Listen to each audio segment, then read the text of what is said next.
Waalaikumsalam warahmatullahi wabarakatuh. Maaf Ibu.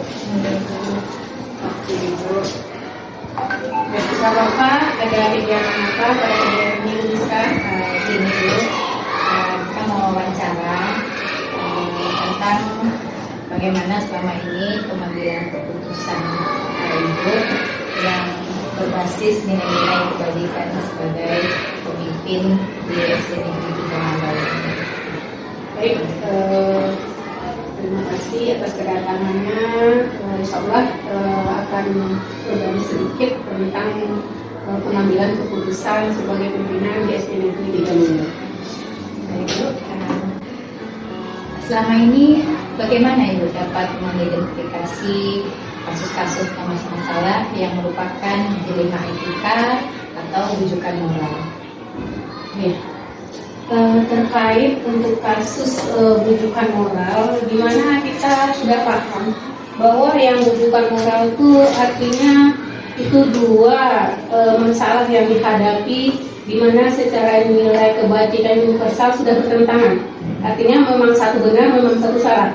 Nah, ketika kita mengambil keputusan di saat rujukan moral yang terjadi di satuan pendidikan, ya secara mudah saja kita lihat kalau dia kategorinya sesuai dengan nilai-nilai kebajikan universal, berarti kita ambil keputusan yang sesuai dengan nilai kebajikan universal. Begitu. Terus terkait dengan dilema etika. Ini kalau dilema etika ini, bicara dilema etika ini memang sulit. Artinya seperti makan buah semalaman. Kalau dimakan ayam bunda, tak dimakan ibu bunda. Artinya sebagai seorang pimpinan kita harus hati-hati sekali dalam menentukan keputusan yang kita ambil. Nah, selama ini dalam identifikasi dilema etika, mungkin kita amati dulu, kemudian mungkin berbasis hasil akhir, kemudian juga berbasis nilai peraturan yang berlaku sesuai dengan masalah yang dihadapi. Terus yang ketiganya mungkin berdasarkan nilai kasihan. Jadi itulah selama ini dalam pengambilan keputusan yang berkaitan dengan dilema etika. Jadi dari identifikasi tadi, di mana dilema etika dan rujukan moral.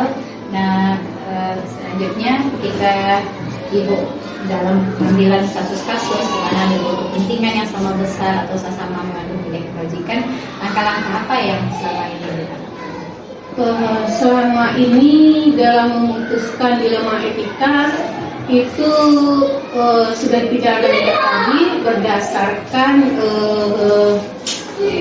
berbasis nilai akhir, kemudian berbasis peraturan, kemudian berbasis rasa kasihan. Nah, selanjutnya di Satuan Pendidikan SD Negeri 3 Mandau itu juga melibatkan musyawarah dengan beberapa majelis guru atau bahkan semua majelis guru atau staf yang berada di SD Negeri 3 Mandau.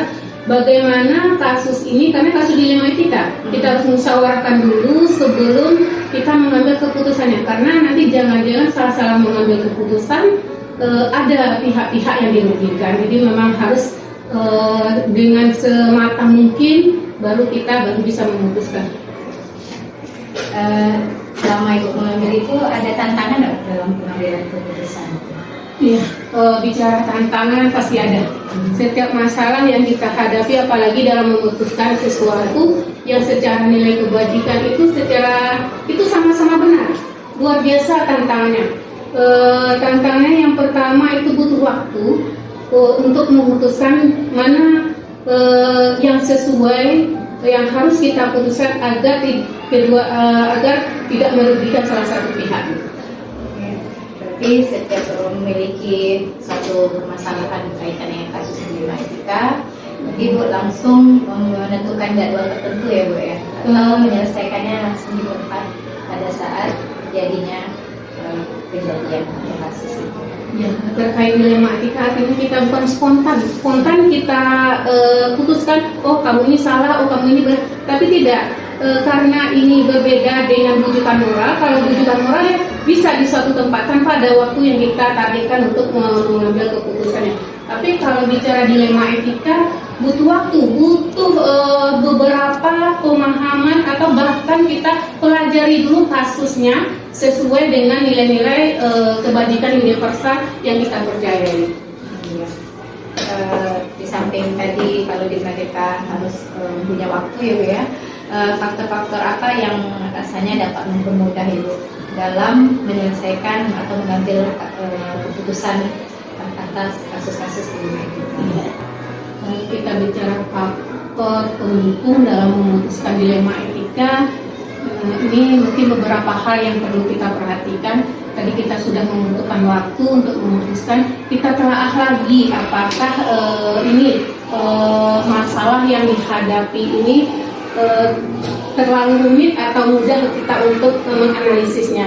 Kemudian tentu membutuhkan waktu juga dengan kolaborasi atau bermusyawarah dengan dengan warga atau guru atau staf yang berada di SD Negeri 3 Mandau ini. Jadi tantangan itu mungkin faktor pendukungnya itu adalah mungkin salah satu dengan ini musyawarah untuk mengambil keputusan bersama, menentukan mana nilai yang harus kita putuskan atau keputusan apa yang bisa kita ambil. Baik Ibu, dari pengalaman selama menjadi pemimpin tadi Ibu, pembelajaran apa yang dapat dipetik atas pengambilan keputusan dilema etika? Ya, terkait pembelajaran yang diambil, maksudnya setelah wawancara atau seperti apa setelah mempelajari tentang kasus dilema etika, setelah mengambil keputusan dengan menggunakan musyawarah itu. Iya, dilema etika atau iya. Kalau terkait selama ini dalam mengambil keputusan, kita butuh waktu menganalisis, kemudian dibawa ke forum dengan musyawarah. Itu hal-hal yang sudah kita jalani. Mungkin kedepannya dengan adanya program guru penggerak seperti yang sudah ada CGP di Satuan Pendidikan SD 3 Mandau yang dalam proses pembelajaran, mungkin untuk mengambil keputusan dilema etika mungkin kan kami mengikuti 9 langkah dalam pengambilan keputusan dilema etika agar keputusan diambil efektif dan tidak merugikan salah satu pihak. Sehingga SDNegeri 3 Iya. Ibu dengan pengambilan keputusan berbasis nilai. Iya, berbasis nilai 9 langkah itu. Iya. Terima kasih Bu untuk waktu dan kesediaannya. Ya, terima kasih. Mudah-mudahan bisa mewujudkan apa yang diinginkan oleh pemerintahan dan mensukseskan satuan pendidikan khususnya SD. Amin.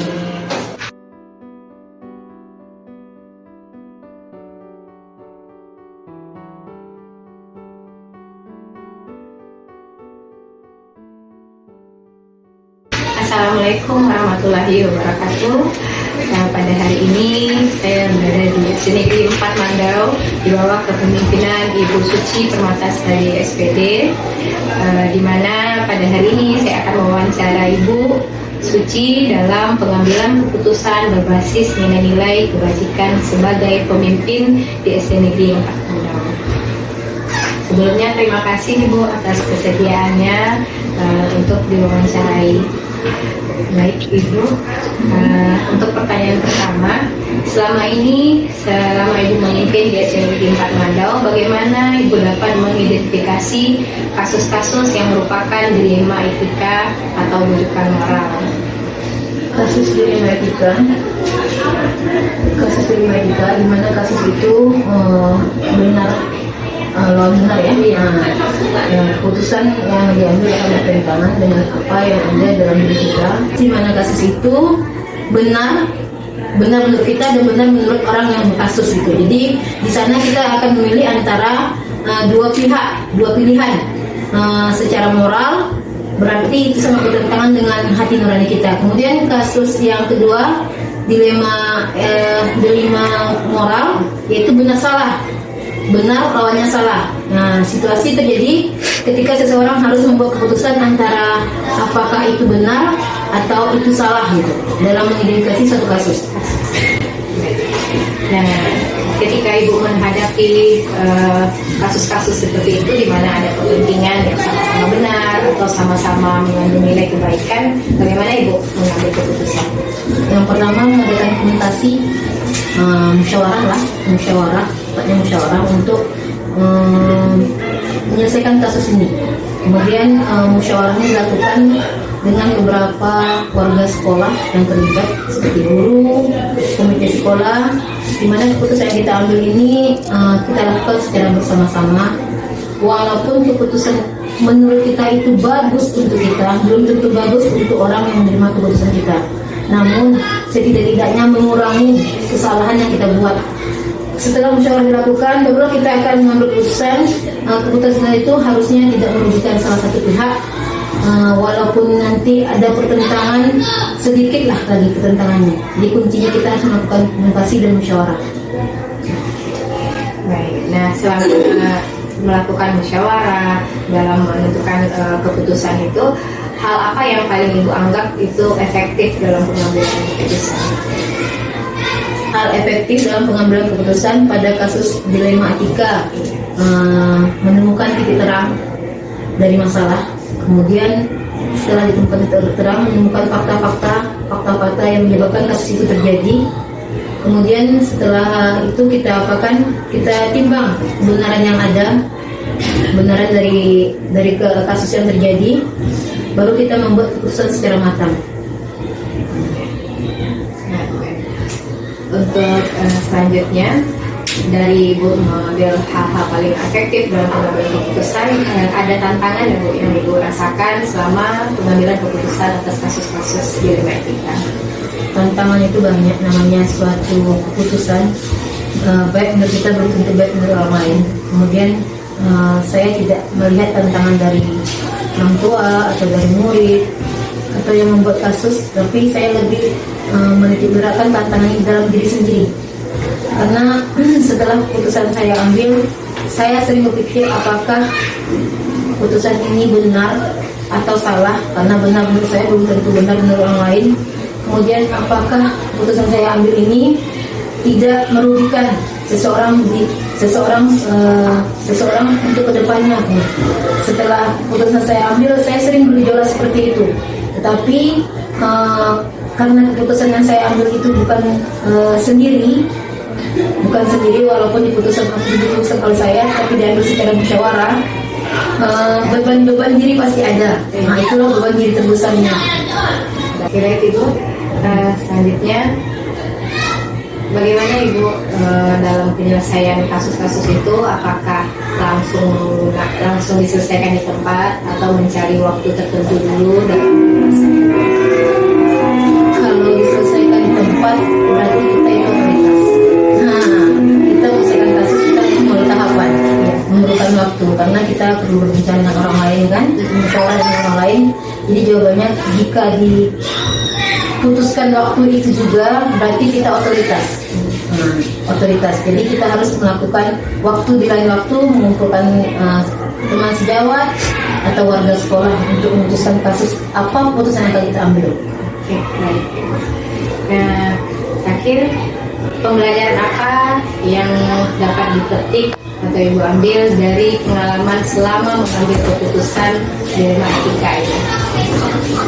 Dalam pengambilan keputusan kita harus berhati-hati. Itu paling utama. Kenapa? Jangan sampai keputusan kita ambil akan merugikan orang lain. Kemudian dengan melihat masalah yang terjadi, siapa yang terlibat, bagaimana penyelesaiannya, fakta-fakta konkret bagaimana, istilahnya datanya sudah kita kumpulkan. Setelah kita data sudah dikumpulkan, baru kita ambil keputusan. Nah, keputusan itu hendaknya jangan merugikan orang lain. Sama-sama diterima. Iya, sama-sama diterima. Jadi harus berhati-hati lah. Oke, baik, sangat luar biasa Ibu Suci atas penjelasannya dalam pengambilan keputusan sebagai pemimpin di SDG Empat Mandau. Semoga SDG Empat Mandau kedepannya di bawah kepemimpinan Ibu dapat selalu berkembang, maju, tetap menerapkan nilai-nilai kepemimpinan dengan nilai kebajikan. Baiklah, demikian wawancara dengan Ibu Suci Permatasari selaku pemimpin atau kepala sekolah SD Negeri 4 Mandau. Terima kasih Ibu atas Iya,